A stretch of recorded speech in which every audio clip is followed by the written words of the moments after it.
gives me great pleasure to lead the August company of our Director General of Police, Mr. Anurag Sharma, who in spite of his rather tight commitments and schedule was able to rush and attend this event. We are however waiting for the Honourable Minister too, but I presume because of his political compulsions, we could see him shortly or perhaps later on in the evening.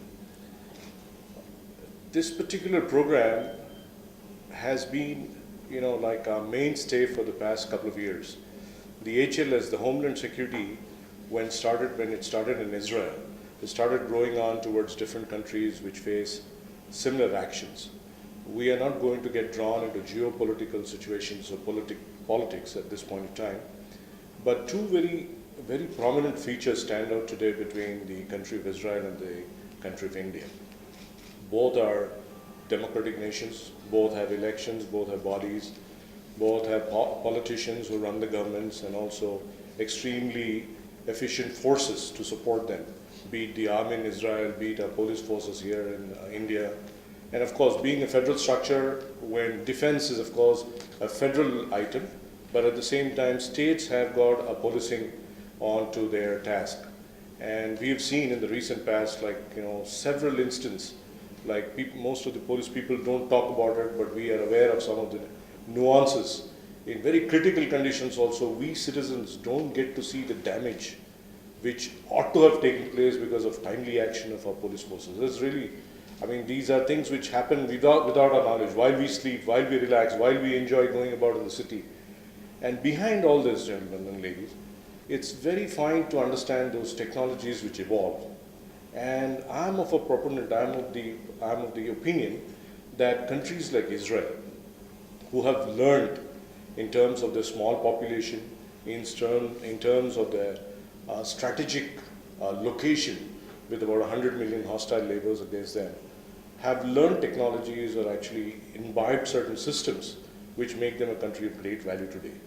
And in this connection, it gives me immense pleasure to say that today, the start of such a thing is just not the end. It's actually a starting sequence of several such things which we believe we can work together.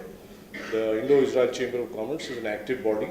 It's a bilateral body which promotes trade between both the countries, be it businessmen from India seeking ventures in Israel.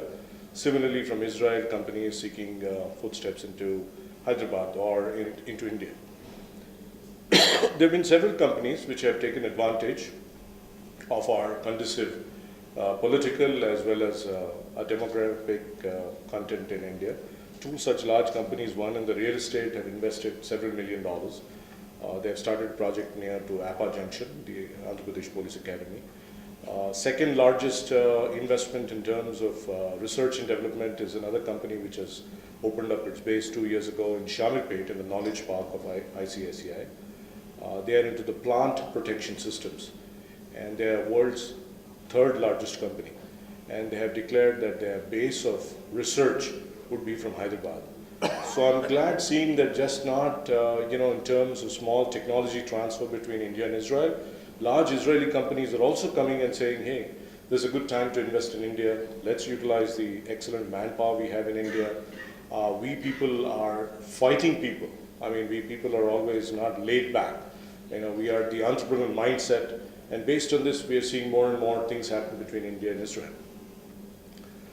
Homeland security is a task, again, I wish to focus more on technologies related to being alert. Citizens, for example, the police, a couple of years back, 10 years or maybe 15 years back, we didn't know that suitcases lying unused and unopened or something like this at railway stations or at public places were a cause of alarm. Nobody bothered.